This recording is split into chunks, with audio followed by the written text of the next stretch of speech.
I'm 51. So like I'm pretty secure with who I am. Yeah. I don't care if these guys say that I'm a whore. Mm-hmm. Like I'm doing exactly what they're doing, except I'm a woman and Yeah. I'm allowed to. And that's real. Yeah, I'm rich, I'm famous, and I'm hot. So I'm Yeah. fucking You're people. Like supposed to. Yeah. that's what I'm gonna do, and I'm gonna continue to keep doing that as long as, I remain as fuckable as I am. I knew enough about like Tony Hinchcliffe and Shane and their backgrounds. I had girls, ex-girlfriends blowing up my DMs that had dated Shane and were telling me stuff about him. Mhm. So based on that, I was like, oh, these guys are pretty bad. They're racist, that they're bigots, that they're sexist. They've been canceled for being like, Shane got fired from SNL. Oh, oh, oh, Chelsea's crying. I know beauty is in the eye of the beholder, and I am happy for Chelsea the coat handler. I am glad that she has found a collection of dudes who are willing to be emasculated by a doofus feminist. But Uncle KC has never and will never be attracted to a woke white woman. And I know Chelsea Handler isn't talking about real stars being canceled. I know the coat handler isn't talking about other people's failures, since, Chelsea is the queen of failure. Her sitcom on NBC that most people, myself included, had no idea even existed. Canceled. Her show on Netflix. Canceled.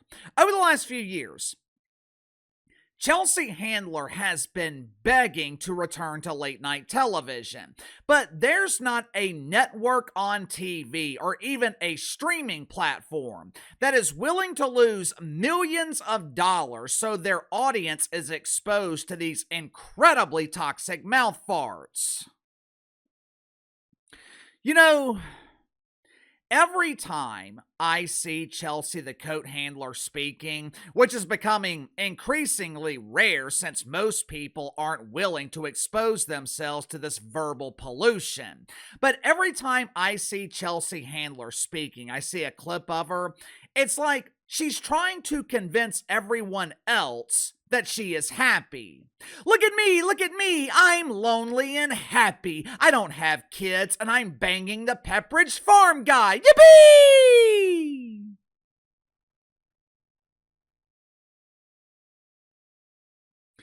To her credit, I guess, Chelsea Handler has followed the feminist curriculum. She has graduated from entry level feminist all the way to woke white woman. And she is spreading the disease of feminism and trying to indoctrinate young women to emulate her lifestyle.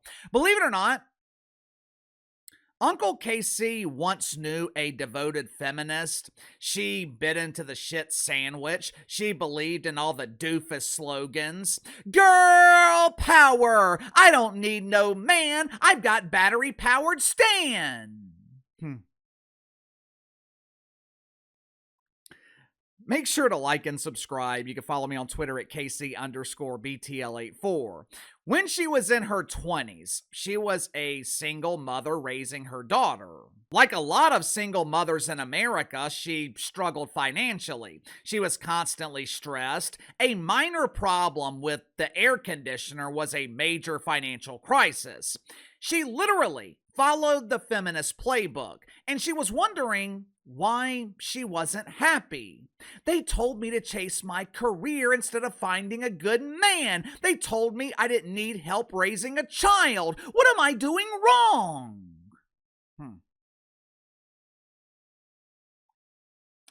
As is often the case when women and when men get older, unless of course it's Chelsea Handler, as she entered her 30s, like most women once they reach that age, she started to realize that feminism is bullshit.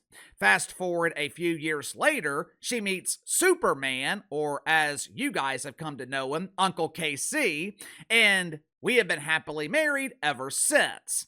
She has become the antithesis of a feminist. She has violated the woke commandments by becoming a trad wife. She is an upper middle class woman who no longer has to worry about the air conditioner breaking or the roof caving in because we'll just pay to get it fixed. Things that used to be a financial crisis are now simply a nuisance. You see, the idea of feminism, it works really well if you're the top 5%, or maybe even the top 1% of feminists with a lot of money. Kind of like YouTube is a great career path if you're included in the 0.97% of creators driving viewership and revenue to the platform. But for the other 99.3%, you might want to find a trade or stay in school. And if you're not a wealthy feminist, I suggest you make yourself appealing so you can find the right man. And that is a very critical part to the equation, the right man. Otherwise, the end result is Chelsea Handler, or even worse, Jennifer Welch, a 51-year-old woman who is constantly trying to convince everyone of her own happiness. Me personally, I have never seen a happy feminist. Seriously, name one feminist that is happy. One.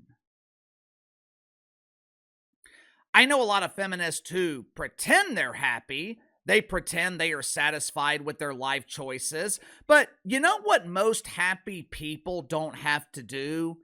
They don't have to tell everyone they're happy because people can just tell by their demeanor. Earlier this week, Chelsea Handler was the guest on some podcast with an unknown host. They were talking about the roast of Kevin Hart on Netflix. Now, for those that don't know, roasts are meant to be offensive. Hell, stand-up comedy is meant to be offensive. Chelsea the coat handler knows this because for the last 20 or 30 years, once her shift ends in the coat room, she has been moonlighting as one of the worst stand-up comedians in the country. She's been performing in half-filled theaters. I would say the only people willing to pay to see Chelsea Handler perform are friends and family, but she's proud to not have a family, and I can't imagine that she's got that many friends. But during the roast of Pete Davidson, who, by the way, all my young people out there who think it's a great idea to get tattoos, I encourage you to read up on Pete Davidson and the hundreds of thousands of dollars he is spending to get rid of all of his tattoos. I know at 19, 20, 21, 22 years old, it seems like a good idea to look like a walking billboard. I know all the cool kids are getting tattoos of Chad Thundercock on their cheek, but one day, you're going to have to get a real job. And you're going to interview with someone like me or one of the thousands of other dudes in this audience who make hiring decisions. The overwhelming majority of companies in America, they're not looking for candidates with "help me" tattooed across their forehead. If you don't believe me, just go ask Pete Davidson. The main reason he is removing all of his tattoos is because grown-ups refuse to take him seriously. But anyway, during the roast of Kevin Hart, Pete Davidson, he made a joke about Charlie Kirk. Now, me personally, I didn't think the joke was that funny, although I wasn't offended by it, but a lot of people were. Many conservatives, they were calling for Pete Davidson to be canceled. They were pressuring Netflix to remove his segment. Now, I could not disagree more. There should be no constraints on comedians, or anyone for that matter. If you're offended by the roast, just turn off your TV. One person who was not offended by the Charlie Kirk joke, Chelsea Handler, but she was offended by jokes involving her Lord and yet-to-be-risen king, George Floyd. She was offended by jokes told by Tony Hinchcliffe and Shane Gillis. According to Chelsea Handler, these men are racist. Watch for yourself. It was ick. It was gross. I don't find those jokes to be funny. Jokes about lynching black people. People are like, it's a roast, you go for it. I'm like, you can go for it without being gross. Yeah. Like, I find that to be gross. I found them making fun of Cheryl Underwood's like dead husband. I wasn't fine with that. I thought that was disgusting too. Wow. But there was so much disgustingness that I knew it was going to be such a like gross vibe then I would be able to elevate it, no problem. And that's what I went to do. I was like, all right, well, I'll pick it up because they're going to try and bring it down. And Kevin didn't deserve that. He deserved like an elevated roast. They're making jokes about marginalized groups. They're making jokes about women. I thought we defeated toxic masculinity. This is so unfair and it's traumatizing for me.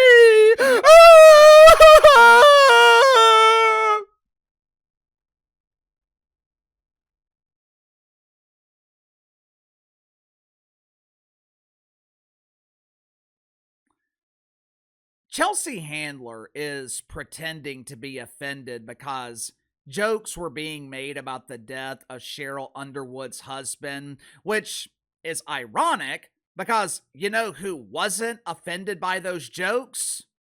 Cheryl Underwood. According to Sherry, she actually appreciated the jokes because comedy has a very unique way of helping you work through your grief.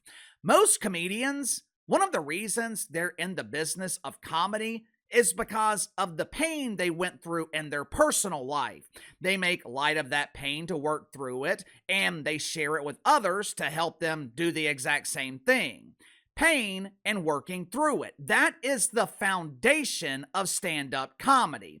And Chelsea Handler, she knows it. But you see, that does not fit her narrative. She can't use her own misery in her stand-up routine because she pretends it doesn't exist. According to Chelsea Handler, my life is great. I have no man, I have no fans, I have no friends. I'm happy in my loneliness.